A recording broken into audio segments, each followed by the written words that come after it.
Alléluia. Voilà, nous revenons du Tabor. C'est merveilleux d'être allé dans ce lieu, parce que c'est vraiment un lieu qui est agréable, qui est bon. On a pu vivre vraiment la communion fraternelle ensemble. Il y avait la présence de Dieu, il y avait la paix, il y avait la gloire de Dieu qui s'est manifestée. Le Saint-Esprit a vraiment agi puissamment. Je peux vous dire, pendant ces jours, on a été renouvelé, rafraîchi, béni, encouragé, enseigné. Dieu avait sa main au Tabor. C'est vraiment la montagne de Dieu.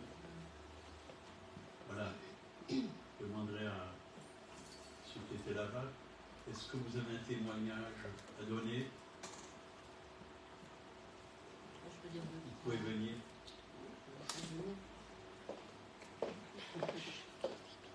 Il a fait pour nous de grandes choses. Nous sommes dans la joie. Oui, là depuis.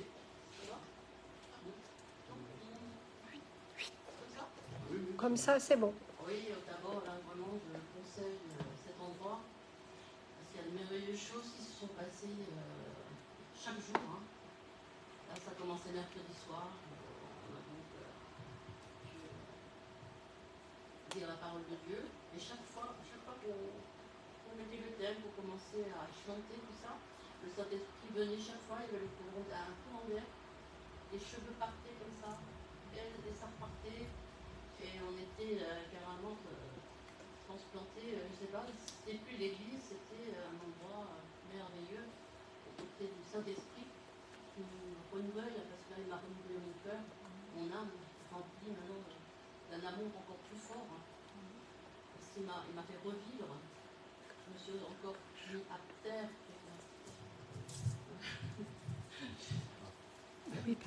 J'étais à terre carrément. Il m'a mis 2 fois de l'eau pour me faire comprendre que il m'a parlé. Il m'a dit d'oublier le passé. Il y a beaucoup de choses qui sont vraiment été humiliantes pour moi, plein de choses. Et il me l'a répété chaque fois, chaque jour. Surtout le soir, on a beaucoup de réunions, tout ça. Et chaque fois, j'étais heureuse d'aller entendre la parole, de prier. On a beaucoup prié en langue, on a chanté dans les louanges, mais vraiment. Qui ne sortait pas de la bouche, l'âme carrément, le cœur qui sortait carrément, parce que je ne sortais plus mon corps, plus rien. C'est comme si le l'ange était à côté de chaque personne qui était là. Et franchement, c'est vraiment, vous n'êtes pas encore allé, vous devez découvrir, gloire à Dieu, gloire au Seigneur, parce qu'il est merveilleux, il est toujours là. Ces anges nous entourent tout le temps, on n'a pas les yeux spirituels pour les voir, mais moi je l'ai ressenti chaque jour que j'étais sur place.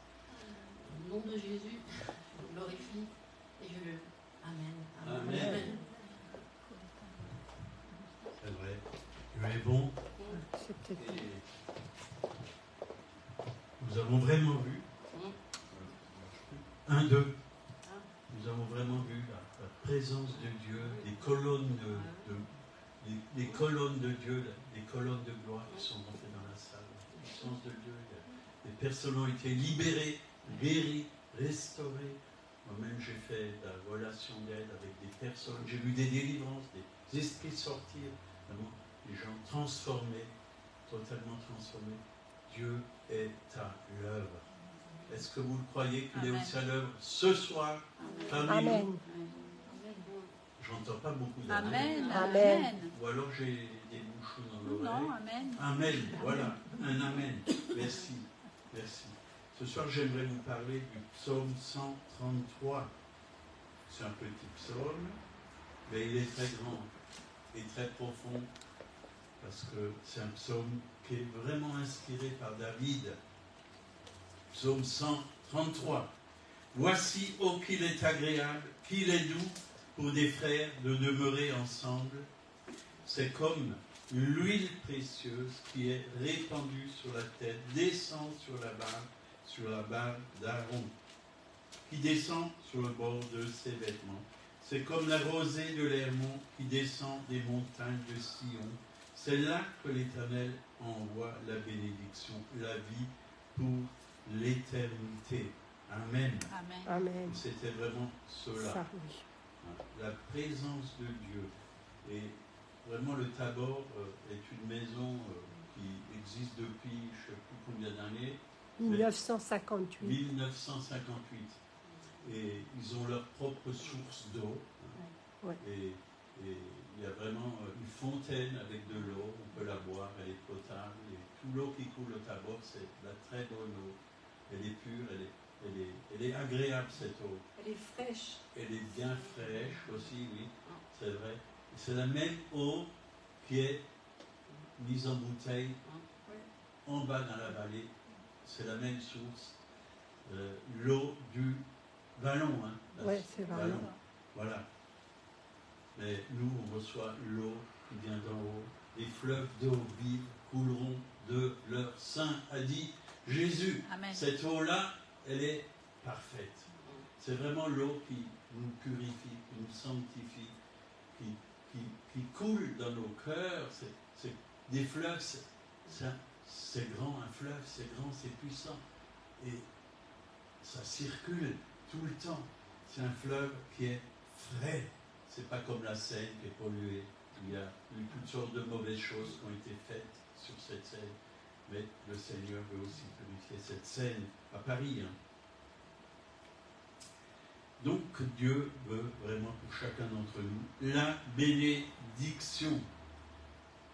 Et c'est vrai qu'on est unis dans l'esprit, c'est agréable, c'est doux. Et ça me fait penser le cœur de Jésus, la douceur de Jésus. Amen. On a vraiment expérimenté ça, la douceur de Jésus pendant tout ce temps. On a pu parler avec des gens, il y avait une douceur qui était vraiment là. Il y avait un amour qui venait vraiment pas de cette terre, mais un amour qui coulait du ciel. Un amour, une douceur, il y avait l'humilité aussi. Vraiment, on a vraiment trouvé le cœur de Jésus au Tabor quand on était unis ensemble. Et c'est vrai. Et Jésus lui-même l'a dit dans Matthieu 11, verset 28 à 30. « Venez à moi, vous tous qui êtes fatigués et chargés, et je vous donnerai du repos. Prenez mon joug sur vous et recevez mes instructions, car je suis doux et humble de cœur. Vous trouverez du repos pour vos âmes, car mon joug est doux et mon fardeau est léger. » Il y avait vraiment une unité. On était un seul cœur, une seule âme. Comme la première église, on mangeait ensemble, on louait ensemble, on écoutait la parole de Dieu, on écoutait le Saint-Esprit ensemble, on adorait. C'était formidable. Et c'est ce que Dieu veut pour son Église. C'est ce que Dieu veut. Et c'est vrai que le premier jour, il y a des gens qui viennent et certains sont chargés, certains sont fatigués, mais quand ils repartent, tout change. Tout a changé. Tout le monde était dans la joie. On avait même du mal à repartir, on voulait rester. Hein. N'est-ce pas, Evelyne? Oui. On voulait rester là-haut. Oui, c'est vrai. Ben, moi aussi, je voulais rester là-haut. Voilà. Mais ce qu'on a reçu dans la montagne, on l'emmène dans la plaine. Il n'y a pas des hauts et des bas en Christ. Un Christ, il est stable. Il n'y a pas de hauts et des bas dans l'esprit. On reste. Bien au contraire, c'est de gloire en gloire. La Bible dit de gloire en gloire, de victoire en victoire. Donc ce n'est pas des montagnes russes. On emmène ce qu'on a reçu sur la montagne de Dieu, on l'emmène dans la plaine. On a un Dieu de victoire. La même victoire qu'on a vécue là-haut, au Tabor, mais on l'emmène sur la plaine.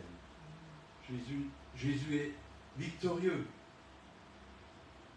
C'est vrai, le fardeau est léger. Christ a porté toute chose à la croix de Golgotha. On peut se décharger sur lui de tout souci. Il a payé, il a tout accompli. Donc, on peut rester dans la liberté des fils et des filles de Dieu. Nous avons cette liberté. Nous avons des solutions en Christ. On a reçu ces instructions. Hein. Recevez mes instructions. Ça, c'est le remède de Dieu. Être instruit. Quand on est instruit, on sait où on va. On sait quoi faire. On a de la sagesse qui vient d'en haut. Il est notre si on est malade, il est notre divin médecin. Il est notre divin médecin. Donc être ensemble dans un même lieu, là c'est pareil, l'Église, quand on est ensemble dans un même lieu, l'Église doit être unie ensemble, un seul cœur, une seule âme. On n'est pas séparés. Chacun ne fait pas ce qu'il a envie. On ne fait pas ce qui nous semble bon. On fait ce qui est bon, ce que la parole de Dieu dit. Parce que nous avons un roi, c'est Jésus-Christ. Et ce roi, il dirige toutes choses. Seulement, il faut l'écouter. Il faut vivre ce qu'il nous enseigne. Donc, être ensemble dans un même lieu, ce n'est pas seulement un lieu terrestre, mais un lieu aussi spirituel. Rentrer vraiment dans sa présence, rentrer vraiment dans la gloire de Dieu, rentrer dans ce royaume de joie, de paix, d'amour, de bonté, de sainteté. C'est ça, être ensemble, là, dans cette présence, dans la victoire, dans la gloire, dans la sainteté. En lui, nous sommes plus que vainqueurs par celui qui nous a aidés. En lui, nous avons la vraie joie, la vraie paix. Nous sommes comblés de son immense amour. Et là, il nous a dit, c'est comme l'huile précieuse qui est répandue sur la tête. C'est précieux. C'est pas n'importe quelle huile. Hein. Il y a de très bonnes huiles sur cette terre. Il y a de l'huile d'olive. Moi, j'aime beaucoup l'huile d'olive. Mais l'huile qui vient d'en haut, c'est l'onction du Saint-Esprit. L'huile de Dieu. On a oint des gens avec de l'huile au ministère, avec la corde d'huile, comme l'a fait Samuel quand il a oint David, pas avec un fiole d'huile. Une fiole. Fiole d'huile, mais avec de l'huile, une corne. Ça représente l'onction du Saint-Esprit. Donc, et ça a été répandu sur la tête. Il y a plusieurs personnes qui ont été ointes. D'abord ceux qui ont été oints pour le ministère, le pasteur, un couple, et plein d'autres reconsacrés. C'est important de se reconsacrer à Dieu. Acte 1, verset 8, Jésus a dit à ses disciples, mais vous recevrez une puissance, celle du Saint-Esprit survenant sur vous, et vous serez mes témoins à Jérusalem, dans toute la Judée et dans la Samarie, et jusqu'aux extrémités de la terre. La puissance du Saint-Esprit, c'est pour être des témoins vivants. Bien sûr qu'on vit ensemble, puisque Dieu nous a remplis du Saint-Esprit. On vit ensemble, on loue le Seigneur ensemble, on adore le Seigneur ensemble, mais on ne joue pas avec le Saint-Esprit.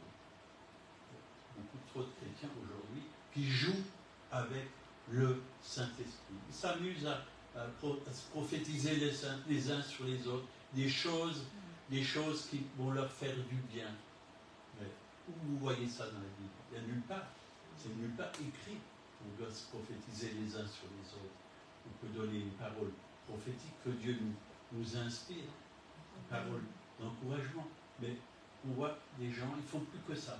Plus que ça. Ils font des zooms pour se prophétiser les uns et les uns sur les autres, pour donner des paroles comme ça qui les flattent. Tu es beau, tu es gentil, tu es une merveilleuse créature. Oui, tu es une merveilleuse créature.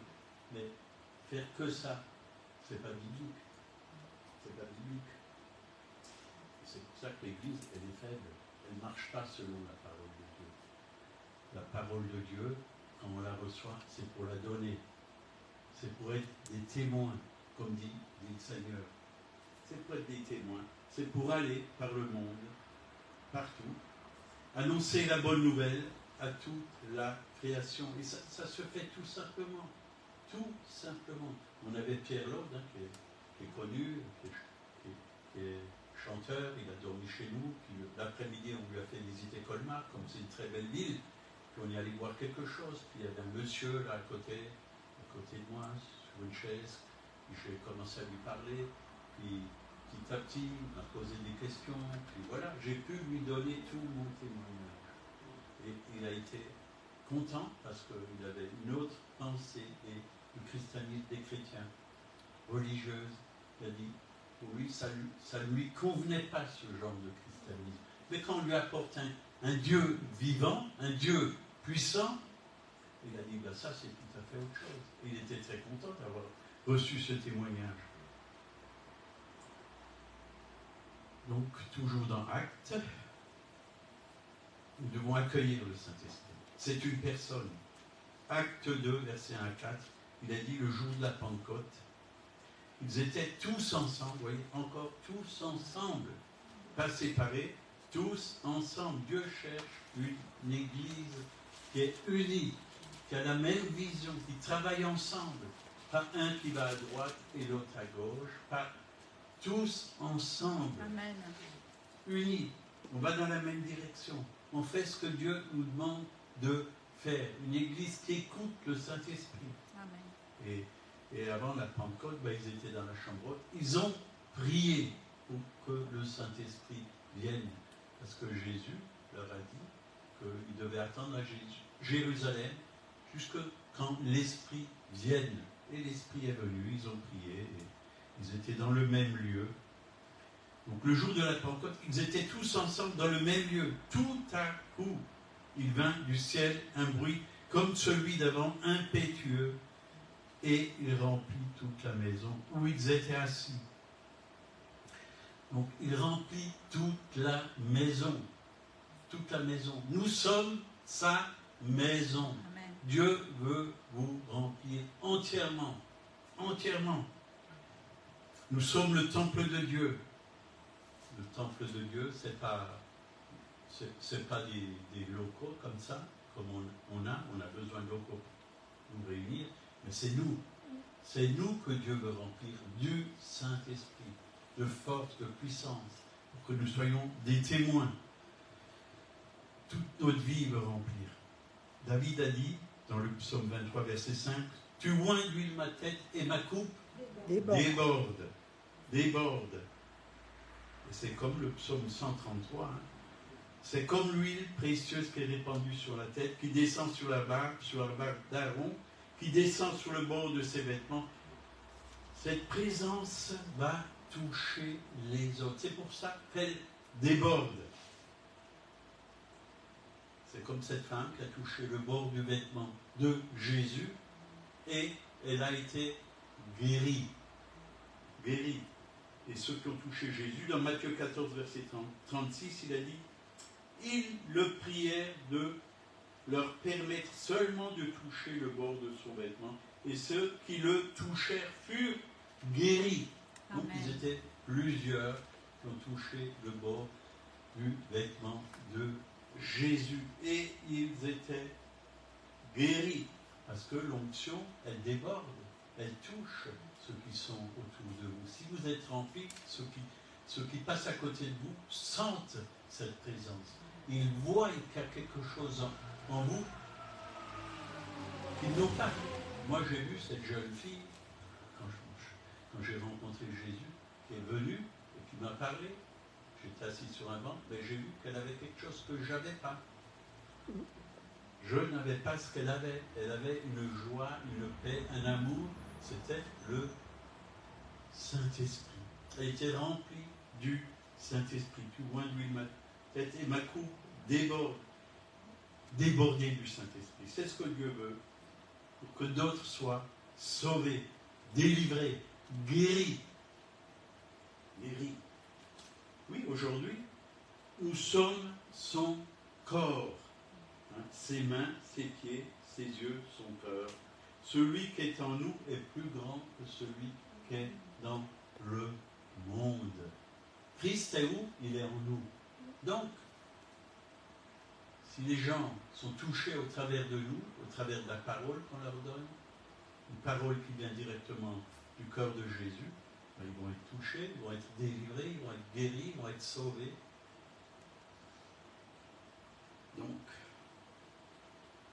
Donc celui qui est dans le monde, c'est qui? C'est le diable. C'est le diable. Qu'est-ce qui est dans le monde? La maladie, la crainte, la peur, les ténèbres, le mensonge. Mais celui qui est en nous est plus grand, beaucoup plus grand, infiniment grand, plus fort. le plus fort est avec nous, le plus grand est avec nous, et nous avons la victoire. Alors c'est important de savoir qui nous sommes en Jésus-Christ. Amen. Connaître notre identité. Il y a trop de chrétiens qui ne savent pas qui ils sont. Et tous les mensonges que le diable leur donne, leur dit, ils le croient. Parce qu'ils ne connaissent pas la parole de Dieu. Ils ne connaissent pas, ils n'ont pas découvert leur identité en Christ. Ils ne savent pas qui ils sont. Ils ne savent pas qu'ils ont autorité, qu'ils ont la victoire, qu'ils sont déjà vainqueurs et qu'ils peuvent marcher sur les serpents et les scorpions et sur toute la puissance de l'ennemi et que rien ne peut les nuire. Amen. Rien ne peut les nuire. Nous avons une grande autorité. Une très grande autorité. Nous sommes en Christ. Acte 2, verset 3. Là, il nous a dit, des langues semblables à des langues de feu leur apparurent, séparées les unes des autres, et se posèrent sur chacun d'eux.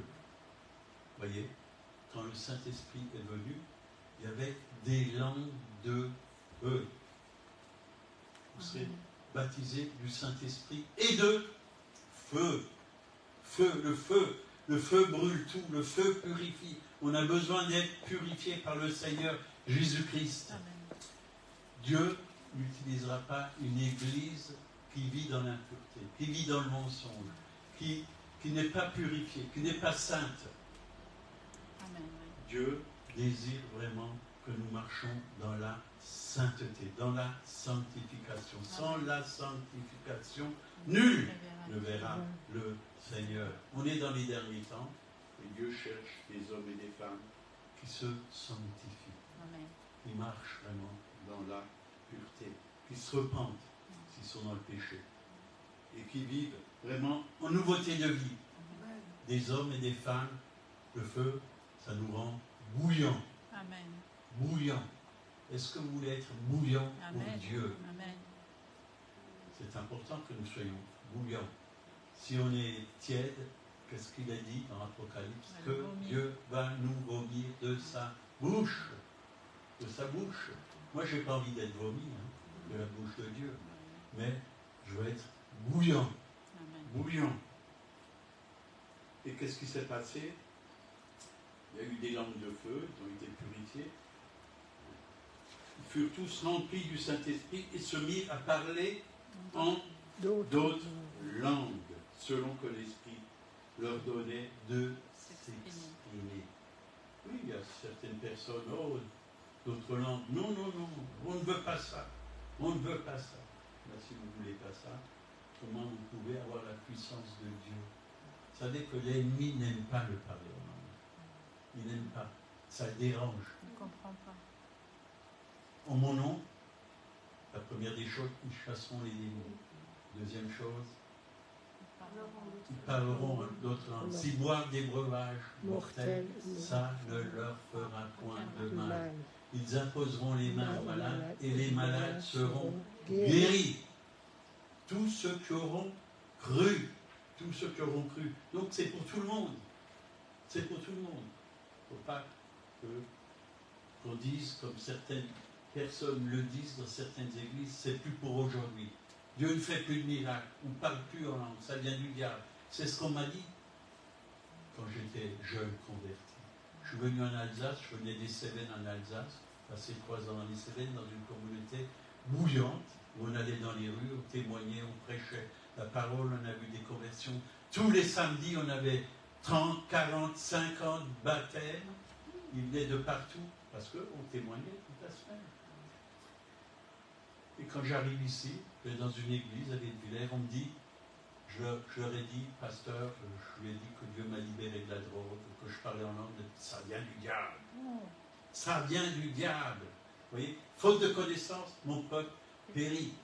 Je lui ai dit, je vais aller dans la rue. Est-ce que je peux aller dans les rues faire un stand, parler de Jésus? Ne fais pas ça, il y a des salles pour ça. Ne va surtout pas parler de Dieu dans les rues. Mais je l'ai quand même fait. J'ai fait un stand, j'ai parlé de Jésus, j'allais sur les marchés. Je prêchais l'évangile sur les marchés. J'allais dans les bars, je prêchais l'évangile dans les bars. Et dans le temps, on fumait dans les bars. Vous savez, on fumait. ça sentait le tabac. Et quand je revenais à l'église, je sentais le tabac. Et on m'accusait, tu fumes de nouveau, tu fumes. Non, j'étais dans les bars, je chantais le tabac parce que je témoignais. J'ai vu des conversions dans les bars.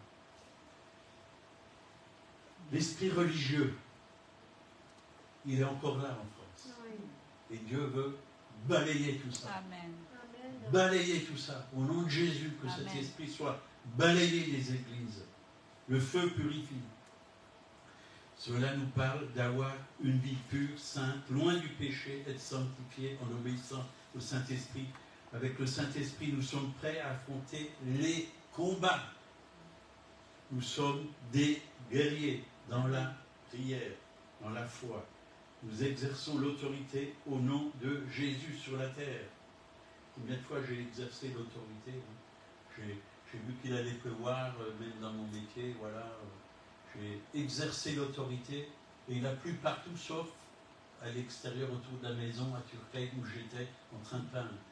À 10 mètres aux alentours, il n'a pas plu. Il y avait un rond et du soleil, un rond au-dessus du ciel et un soleil. Parce que j'ai dit au nom de Jésus maintenant, pluie, tu ne viens pas, ciel, ouvre-toi. C'était son et c'est cette éclaircie. Pas une goutte. Pas une goutte d'eau autour de cette maison et la façade que j'ai peint, elle a pu sécher. Et la peinture, vraiment, elle a pu vraiment sécher. Donc, je peux vous dire que j'ai exercé l'autorité sur des chiens. Hein. Quand j'allais au porte-à-porte, les chiens qui venaient aboyaient. Et après, au nom de Jésus, tu t'en vas. Le chien, il faisait demi-tour et repartait. On a une autorité extraordinaire. Extraordinaire. Mais nous devons l'utiliser.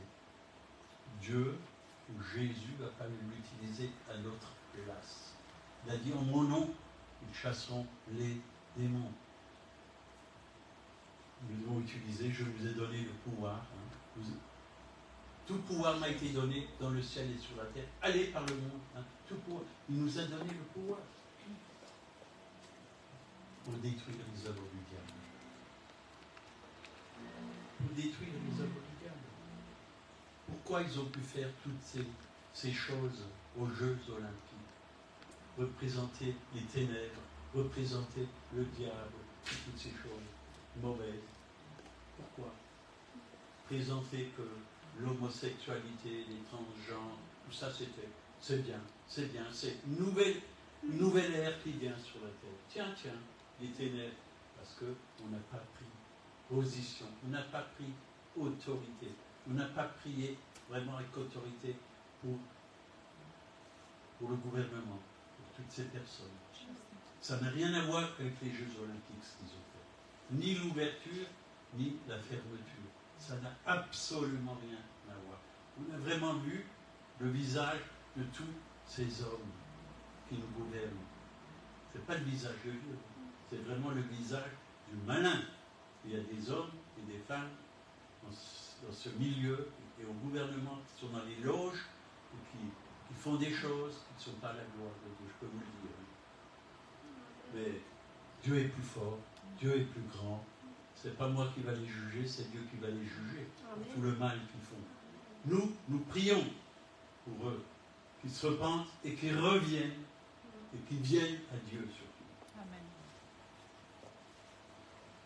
On a l'autorité, même les disciples, hein, l'apôtre Paul, avec Paul et Silas, qui prêchaient l'évangile, on les a arrêtés, on les a battus de coups, on les a enfermés, on leur a interdit de parler au nom du Seigneur, et ils ont dit que, voilà, on ne peut pas, ils doivent obéir plutôt à Dieu qu'aux hommes.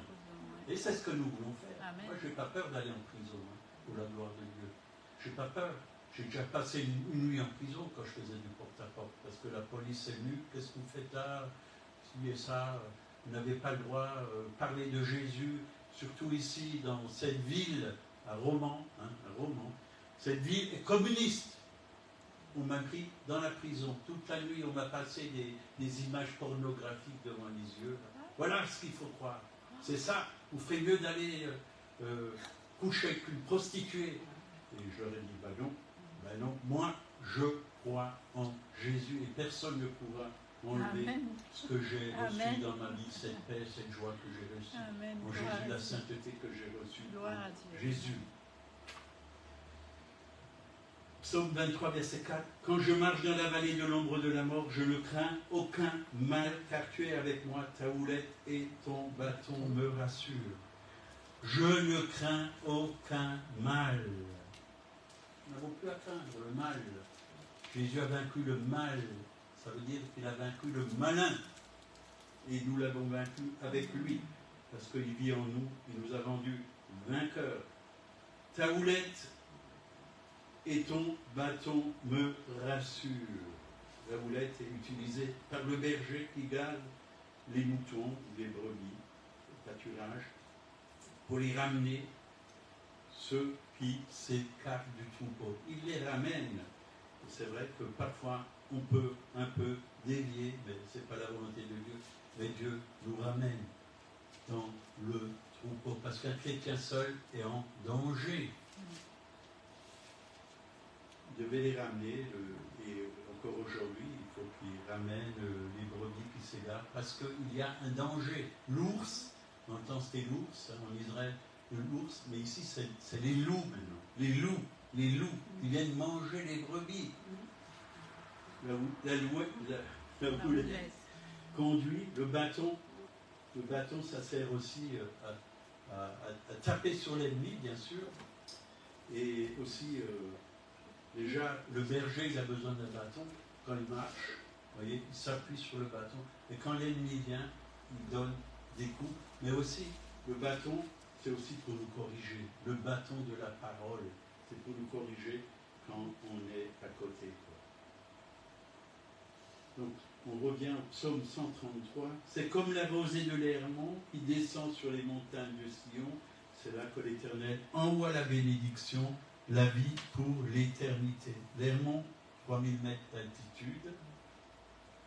La rosée de l'Hermon illustre le bonheur des frères et sœurs qui demeurent ensemble dans la présence de Dieu. C'est quand on est réunis, quand on est unis dans sa présence, quand on le loue, quand on l'adore, quand on se laisse enseigner, quand on se laisse exhorter, corriger. C'est là que la bénédiction. Amen. Dieu châtie celui qu'il aime. Ça ne veut pas dire qu'il le frappe, comme nous on fait bien souvent.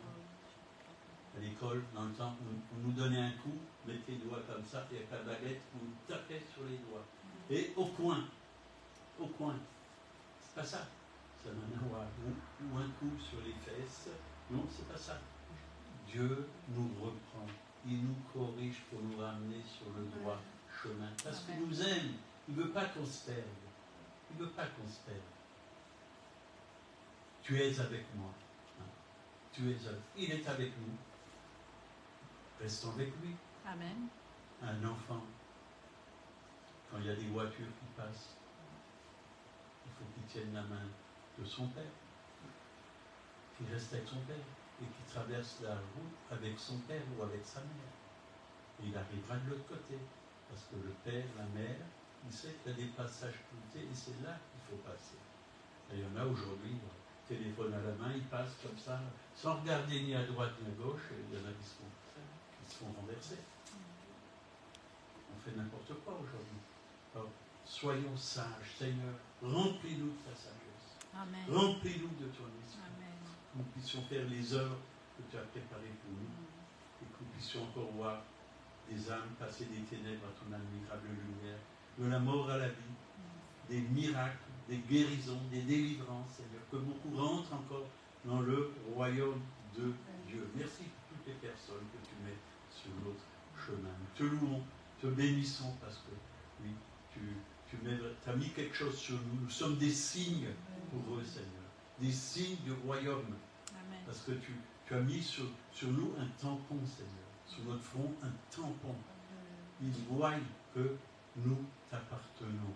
L'ennemi voit aussi que nous sommes marqués par le sang de Jésus, que nous t'appartenons, Seigneur. Et il ne peut nous toucher. Parce que nous sommes la propriété de Dieu. Au nom de Jésus. Amen. Amen. Amen, amen. Cette parole soit scellée dans notre cœur au nom de Jésus. Amen. Amen. Amen. Voilà, on va prier.